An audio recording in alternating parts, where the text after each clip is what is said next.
తుంగభద్ర గేట్ల పునరుద్ధరణ ముహూర్తం చరిత్రలో నిలిచిపోతుందని ముఖ్యమంత్రి రేవంత్ రెడ్డి అన్నారు.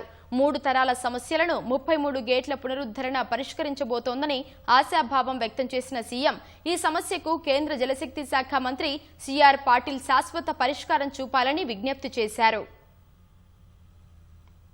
3 రాష్ట్రాల ప్రతినిధులం ఏది ఏమైనా సరే ఈ సమస్యకు శాశ్వత పరిష్కారం చూపించాలి. ఈ రోజు బళ్ళారి వేదిక కావాలి.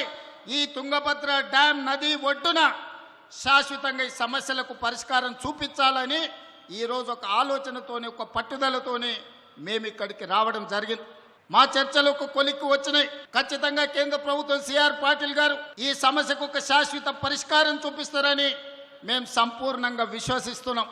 అందుకే ఈనాడు రాజకీయాలకు అతీతంగా ఎన్నికలలో స్వార్థ ప్రయోజనాలకు ఉపయోగించుకోకుండా ఈనాడు ఈ ప్రాంతంలో ఈరోజు ఇక్కడ తుంగభద్ర నది ఒడ్డున జరుగుతున్న చర్చలు చరిత్రలో గొప్ప నిర్ణయంగా మారబోతుంది.